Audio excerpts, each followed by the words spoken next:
Good afternoon. Today's topic is the principle of inclusion-exclusion. Before we start the principle of inclusion-exclusion, we have to know a little bit about sets. So what do you mean by sets? Set is a collection of unordered collection of objects. So first we have to know about set. Set is a unordered collection of objects. Okay. And then whenever we are talking about sets, it is represented by capital letters A, B, C, etc. And the operations performed on sets will be union and intersection, which you might already know. So union is basically the combination of two sets, which includes all the elements of both the set A and set B, while intersection takes only the common elements. So now, what does principle of inclusion-exclusion mean?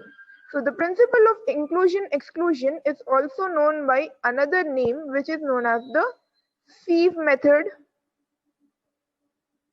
It is also known by the name sieve method. And basically, whenever we have two sets, if the sets are disjoint sets, okay, so this is another term, disjoint. Disjoint means the set whose intersection value is 0. That is, there are no common elements. So if the sets are disjoint, then the union of those two sets will be the total elements of both the set. Okay. So in that case, if we have A and B, if there are 3 elements in A, 4 elements in B, then the total elements in A union B will be 7, only if the sets are disjoint. What if the sets are not disjoint? Okay, so what if the intersection is not equal to 0? Then what is the case? That is basically the principle of inclusion-exclusion. Now over here, first let's consider an example. So I'm speaking about some club, an English club or a literature club, which contains 30 female students and 50 juniors. Okay, so I'm speaking about some club in a university or a college which contains 30 female students and 50 juniors. How many students in the class are either female or juniors? Okay, so if the question is how many students in the class are either females or in the club actually. So this is in the club are either females or juniors. Now in this case, what we need to know is how many students in this juniors are females. Okay, we don't know how many students in the juniors category are female. Okay, there may be a few females, there may the entire juniors will maybe of females, or even there might not be any females in the 50 juniors that you have in the club. So now for this question to be answered, we need some more information. Okay, so in this case, for counting such type of problems, we use this principle of inclusion exclusion. Okay, so let's move on.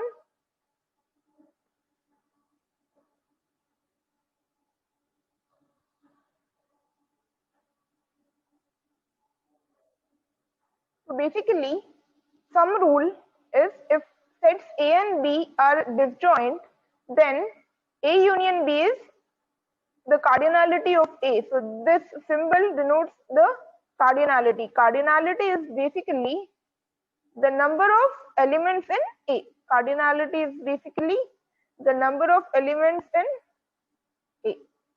So A union B, if the sets are disjoint, disjoint means there will not be any intersection or any common element in between the two sets A and B.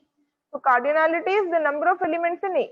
So how many elements will be in A union B? The number of elements in A union B will be total elements of A plus all the elements of B. So that is very simple. If there is no intersection between A and B. Now what about if there is intersection between A and B? That is these two sets A and B are intersecting in such a way that there are some common elements in this way. Now what will happen in that case? So what if A and B are not disjoint? What will happen in that case?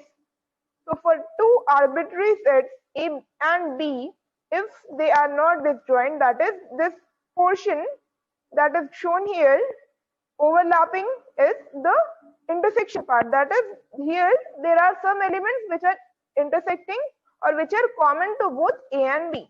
What will be the scenario in that case?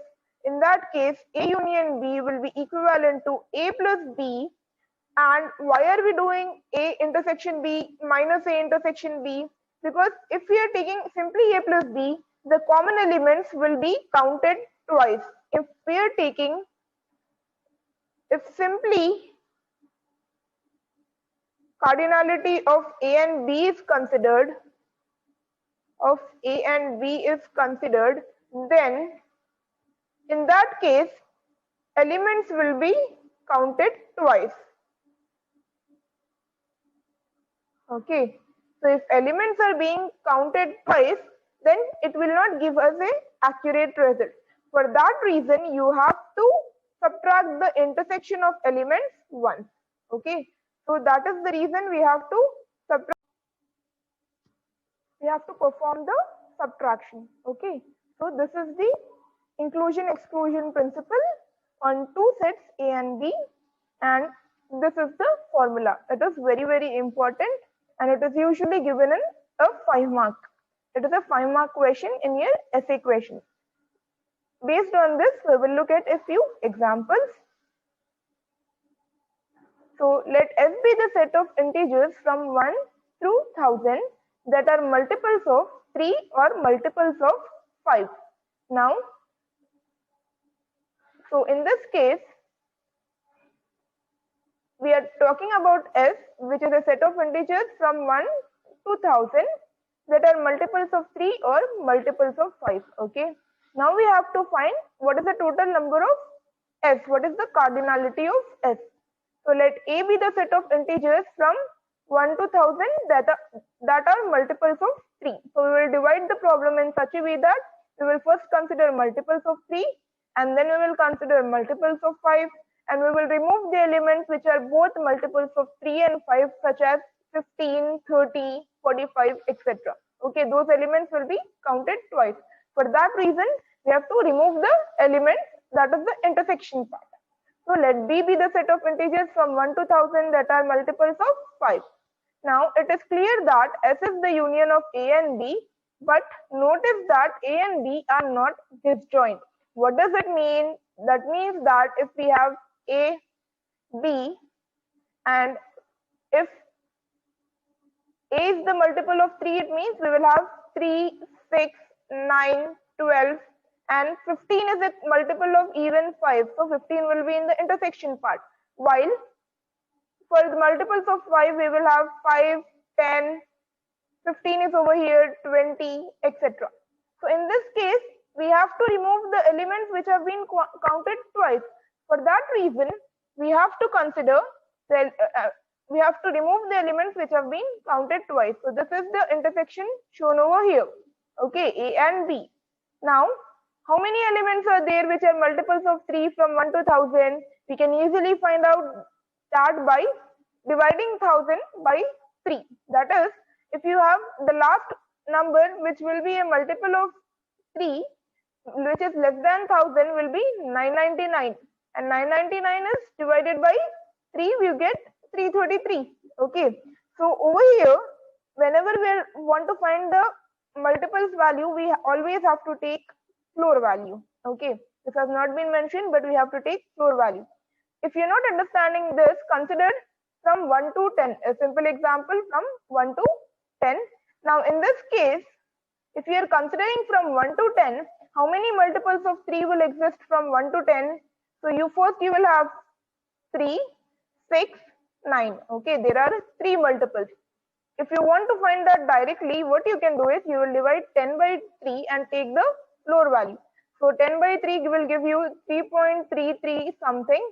Now in that case, what is the floor value? You have to just consider 3. So there are totally 3 multiples which are given over here. So in the same way, for 1000, you have to divide 1000 by 3 and take the floor value. The next will be for multiples of 5. Similarly, you have to divide 1000 by 5 and take the floor value, which will give you 200. Now, what about multiples of both 3 and 5? What about this intersection part? Now, for that part, if you are taking this symbol denotes intersection actually. A intersection B is the set of integers that are multiples of 15. Why? Because 15 is a multiple of both 3 and 5. Similarly, we will get 30, 45, 60. So this basically, the set of numbers is basically all the numbers which are divisible by 15. So A intersection B is the set of integers that are multiples of 15. And so A intersection B will be the floor value of 1000 by 15. So it will give you 66. Now, how do we have to find the formula? How do we have to use the formula? To use the formula by inclusion exclusion principle, S is equal to A plus B minus A intersection B. So this is minus A intersection B.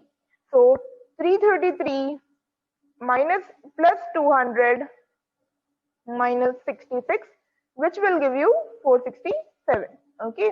So this is an example problem for the principle of inclusion exclusion. Similarly, we will see a few more example problems. So the first problem in discrete mathematics class, every student is a major in computer science, that is, he is majoring or getting a degree in computer science or mathematics or both. Okay, so we have a class of discrete mathematics student where they are either studying computer science or mathematics, or they are even studying both. The number of students having computer science as a major, possibly along with mathematics, that is, the students having computer science and even they may have mathematics, is 25, and the number of students having mathematics as a major, possibly maybe along with computer science, is 13. So these two numbers are also including the intersection part. So if we see this diagram, computer science students and mathematics students, there are a few who are getting both in both the streams or both the departments. Okay, and the number of students majoring in both computer science and mathematics is 8. How many students are there in the class? Now, for this problem to be solved, let's just note down the numbers first. So the number of students studying computer science, so for that I'll denote C as 25 and M as 13, and then C intersection M is given as 8. So just remember the number, we will solve it over here. So let's write it.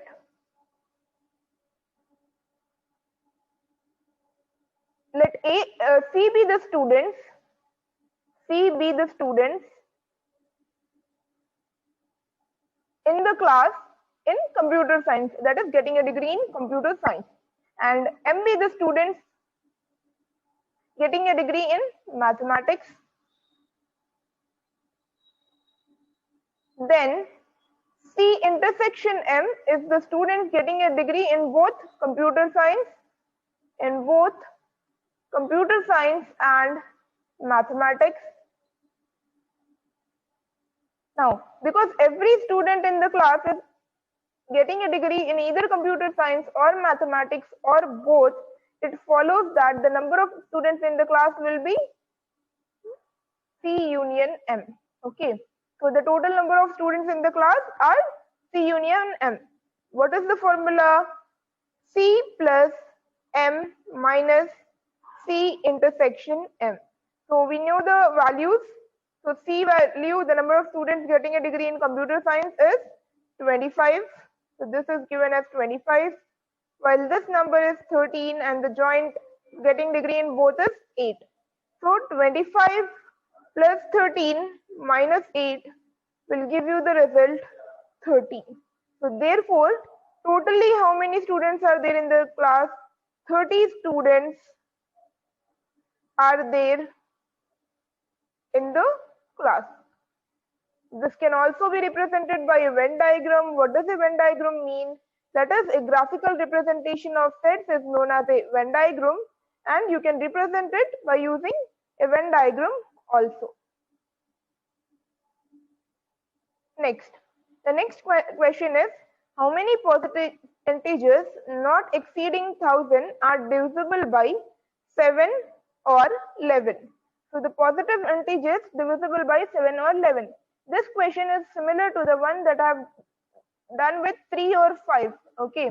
So in that case, what you can do is, you can consider the values 7 and 11 and follow the same method as I have shown you in the earlier example.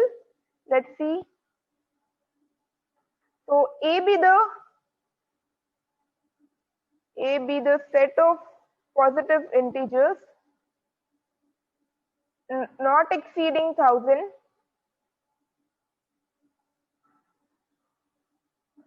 divisible by 7, that are divisible by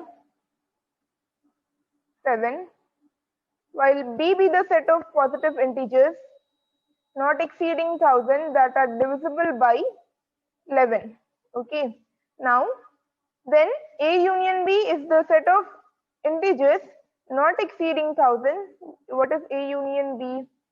A union B will be the set of integers, positive integers not exceeding 1000 that are divisible by either 7 or 11. And what will be A intersection B? A intersection B is the set of positive integers not exceeding 1000 which is divisible by both 7 and 11. Okay, so this will be, the earlier one was either, this will be by both 7 or 11. Now, to find the total number of integers, what is the formula? A union B is equal to A plus B, cardinality of A plus cardinality of B minus cardinality of A intersection B. So what is the cardinality of A? Cardinality of A will be given by 1000 by 7. We have to take the floor value. Similarly, 1000 by 11. Take the floor value once again. And A intersection B, as I've already explained, we have to take 7 into 11. That is 77.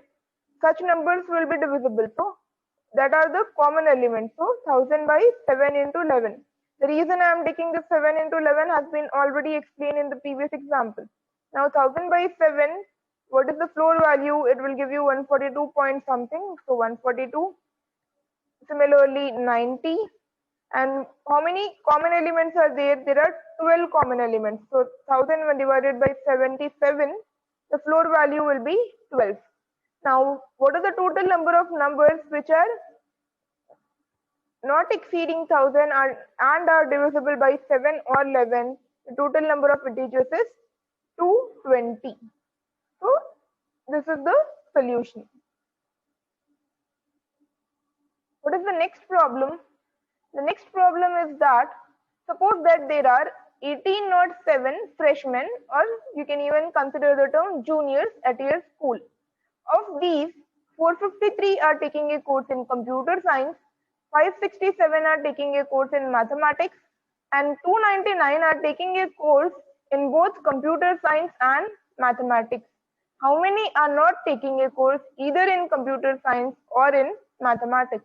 Now this problem is a bit different from the ones we have done earlier. What is different? So already it has given you the number of total students in your school or university. So number of total juniors in your school or university. So let's write that. To find the number of students who are not taking a course in computer science or in mathematics, you have to subtract the number that are taking a course in either of these subjects from the total number of students. So basically, if this 1807 is the universal set U, then you have to subtract universal set minus A union B, cardinality of both of these. Okay, so this is the problem. Now what is the value of A union B? A union B has not been given in the question. You have to find the value of A union B. So let's just note down the numbers. Total number of students taking a course in computer science. I'm denoting it with A. You can even take any term. Earlier I've taken C. So A is 453 and B is 567 students taking a course in mathematics. And what about in both computer science and mathematics? A intersection B will be 299. Okay, A intersection B is 299. Now we have to find A union B. So for that, let's take our A union B. We have to find is A plus B minus A intersection B. That will give you 453 plus 567 minus 299, which is equivalent to 721. Okay. Now, how many total students were there? The total number of students were 1807. So this was our universal set. If I want to denote in the form of a diagram, I can denote it in this way.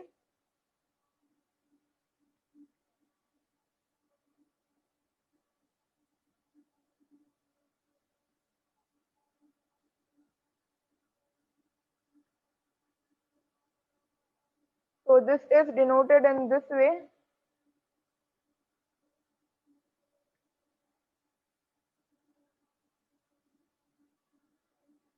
So if this circles that I have drawn are A and B respectively, while this is your total university students U, then we have to find this part.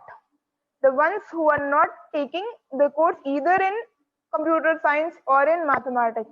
So this blank part, apart leaving the circles, we have to find that. So we have been given universal set 1807 and we got this entire A union B as 721. So the number of students who are not taking a course, let me write that. Students who are not taking course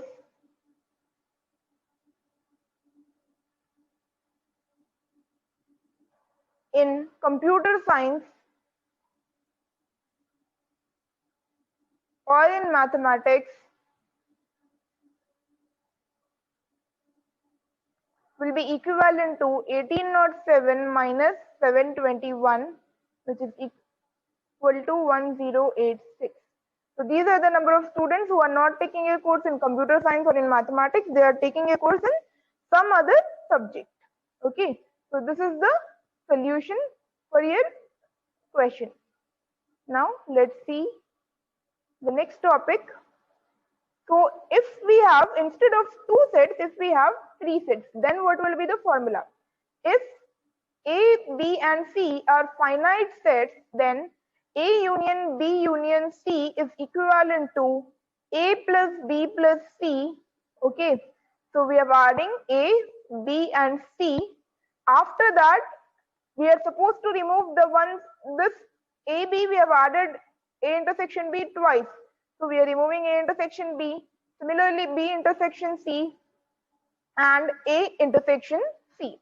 After that, once we have removed these three, then later on we have to, this is plus actually.